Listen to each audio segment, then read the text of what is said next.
গতিতে কিন্তু ব্যান্ডেজটা পেঁচিয়ে নিতে চাচ্ছে সিনিস্টার, একদমই একা বনে যাবে ফ্রন্টের সাইডে। যেই না প্লেয়ার গুলো ডাউন করে দিয়েছে সিনিস্টার, ফয়সালকে এলিমিনেশন পিক করতে যাচ্ছে Sinister. Can he go for another knock? তাদের স্প্লিটটা ভাঙার জন্য অন্য দলরাও আসতে পারে।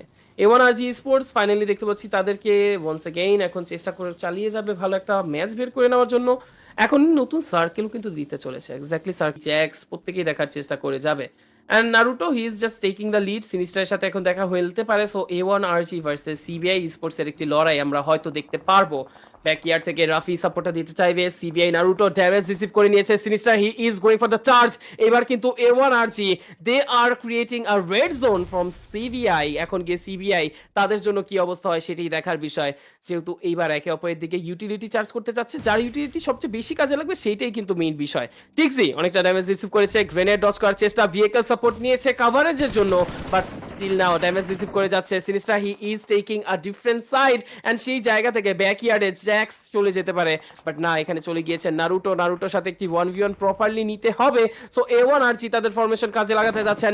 এর মাঝে নারুটো হয়ে গিয়েছে ডাউন। ডেথস্টর্ম চমৎকার ভাবে কিন্তু একটা ফাইট ইনিশিয়েট করে নিয়েছে, এলিমিনেশন পেয়ে গিয়েছে। এই পর্যায়ে রাফি ফ্রন্টের সাইডে রয়েছে।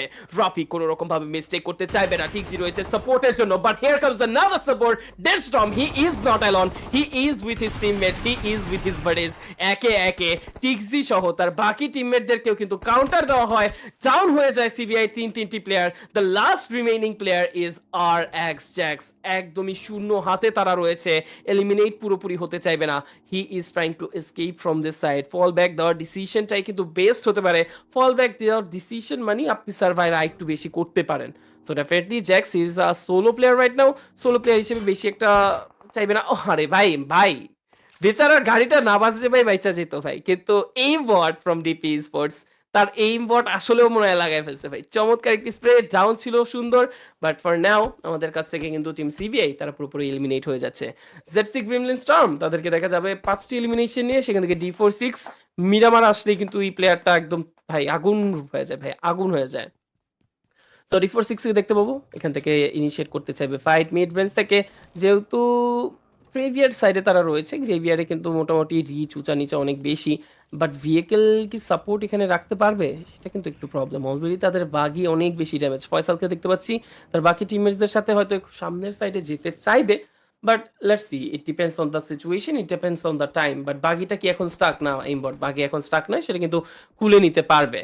বাট ওল্ড বয় রেস্কিউ মিশনের জন্য চলে এসেছে। Mahfuz YT has been knock out and সেখান থেকে কিন্তু সিনিস্টার সামনে এগিয়ে যাচ্ছে ভেহিকেল নিয়ে। রাউডি সাপোর্টে রয়েছে। এখন গিয়ে ভেহিকেল রান ওভারের চেষ্টা ছিল, বাট ভেহিকেল থেকে নামা মাত্র দেখলো player old boy. Oh oh Deathstorm, what was it? চমৎকার ভাবে কিন্তু এন্ট্রেন্সটা নিয়ে নিল। সিনিস্টারকে কোনোভাবেই নক এন্ড ফিনিশ হতে দিবে না, বাট রাউডি এবার গিয়ে কিন্তু তাকে নক হতে হয়েছে। ভাই জাস্ট নক না, পুরোই নক ফিনিশ।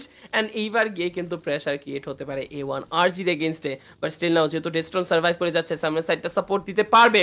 এইম পর চলে যাচ্ছে তার টিমমেটসদের সাথে রিইউনাইট হতে। অলরেডি তাদের দলের হয়ে কিন্তু ওল্ড বয় নক ফিনিশ হয়ে গিয়েছে এন্ড মাহফুজ ওয়াইটি তাকে নকডাউন অবস্থায় পাবো, বাট এবার ডেস্ট্রম গ্রেনেড ডজ করতে হবে তাকে। গ্রেনেড ইম্প্যাক্ট সামনের সাইড থেকে ড্যামেজ বেশি একটা রিসিভ করেনি, but in the meanwhile Sinister is being revived.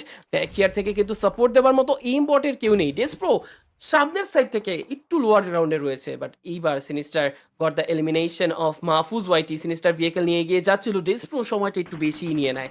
সময় নিয়ে নেওয়ার কারণে এখন গিয়ে কিন্তু A1RG তারা আরো একটা চার্জ দিতে যাচ্ছে। গ্রেটস্টর্ম চাচ্ছে গ্রেনেড চার্জের চেষ্টায়।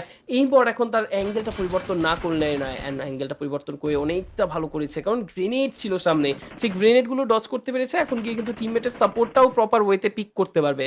ডেস্টর্ম তাকে দেখা যাবে গ্রেনেড চার্জ করতে চাইবে, ডেসপ্রো সামনে রয়েছে।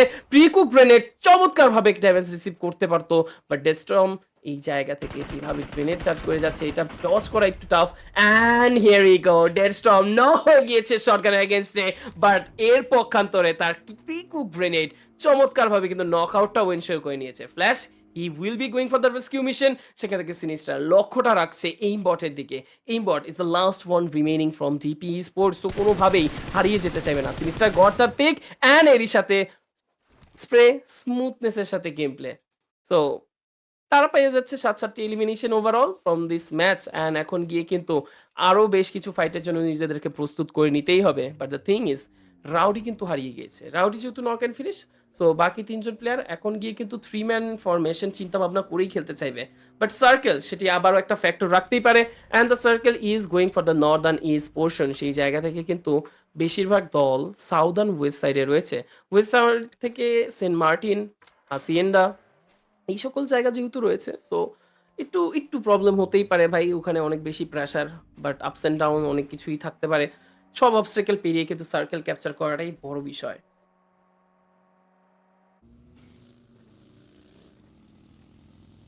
দেখতে পাচ্ছি এলমার এক্সাক্ট পজিশন এতক্ষণে বুঝতে পারছি।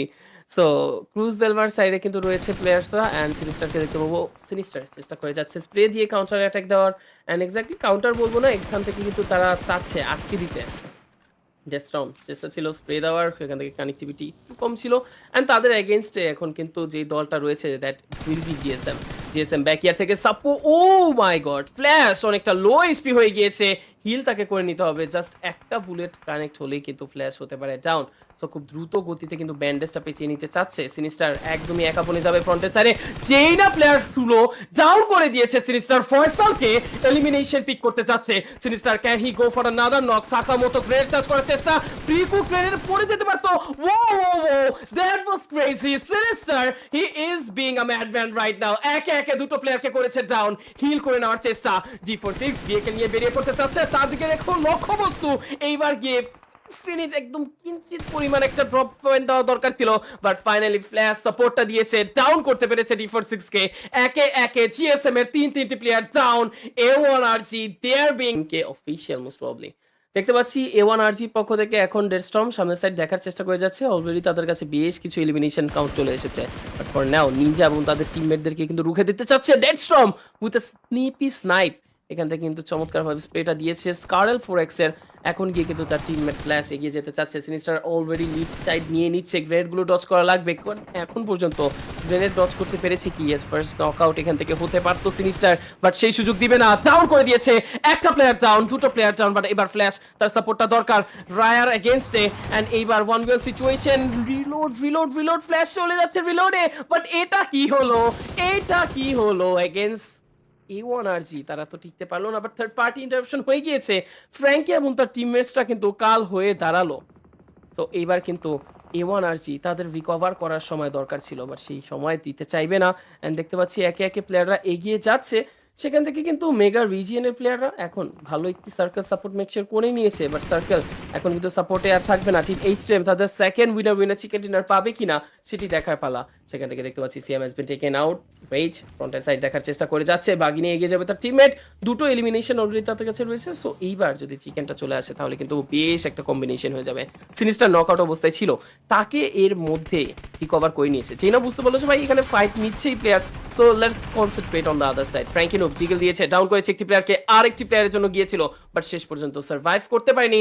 And here we go, the last two remaining team. সেখানে কিন্তু থাকছে team HM versus A1RG।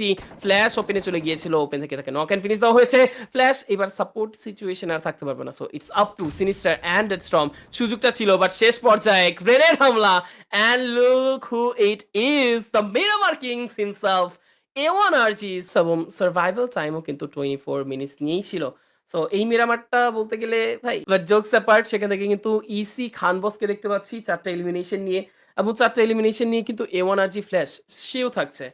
And পক্ষান্তরে সে করেছে 18টা এলিমিনেশন পয়েন্ট এবং 10টা placement point. Team HTM 30 point তাদের কাছে রয়েছে।